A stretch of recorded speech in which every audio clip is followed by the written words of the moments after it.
Welcome to another in our Did You Know series. This is a series that we've been running where we share some facts and figures with you about Puerto de la Cruz that you may not already know. And what we're going to do today is we're going to look at the Hornos del Cal, or the lime kilns, as they are known. Now, as you can see there from the video, they are located a little way out of town in an area known as Las Cabezas. Probably not an area that you would generally walk to.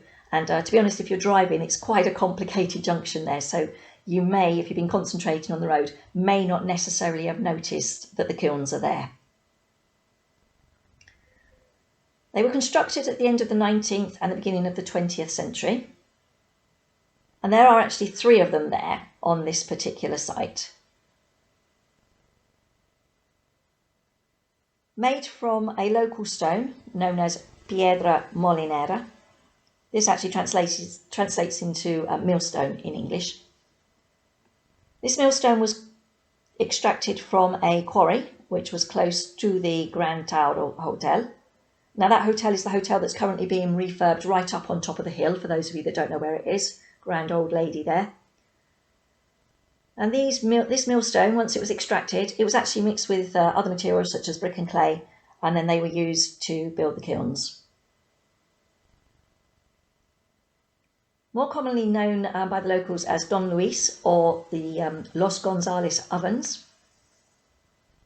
Coal from England, which used to arrive by boat via Gran Canaria, was used to fuel these kilns. Limestone was transported from Fuerteventura, which once cooked in the kilns was transformed into 2 separate products. One was used to whitewash walls and the other to plaster and cover walls. And you'll be able to see from old photos of Puerto de la Cruz that more or less every house had white walls thanks to the materials produced from these kilns. At one time there were 14 men working around the clock in the kilns, producing up to 3,600 kilos of limestone.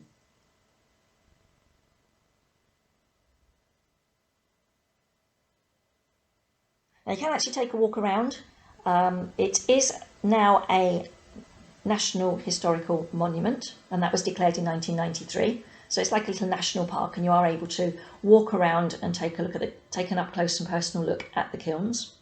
Production actually stopped in 1940 when there was a decline in the demand for the products that were produced from these kilns.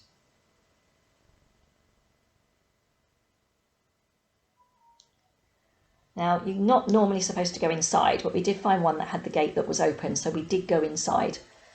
The kilns were made up of 2 ovens on a square platform, and these were joined together by a pyramid-shaped furnace.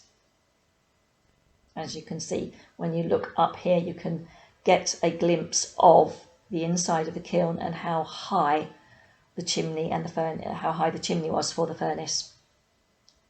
The central oven, which had a dome shape, and a small oven were also used to make the material that plastered the walls of the houses in Puerto de la Cruz. On the site now, you can still see the original tanks, the coal bunker, the plaster house, and the limestone room where the cooked materials were kept ready for sale. And like I say, there are 3 kilns there. You can actually walk around them and take a proper close-up look. So I hope you found that interesting and informative. If you do get a moment to pop up there to take a look at the 3 kilns and have a little wander around, it's all quite nicely looked after, nicely cared for.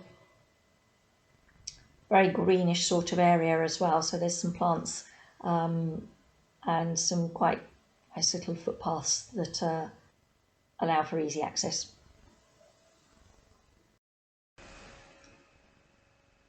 Thank you so much for watching this little video. If you were interested in what we had to say, please do remember that we have a Facebook group, Puerto de la Cruz Fans. We have a YouTube channel, Puerto de la Cruz Info, and we have an Instagram account, also Puerto de la Cruz Info, and we have a website, puertodelacruz.info. So we're easy to find. Do come over and join us. Thank you.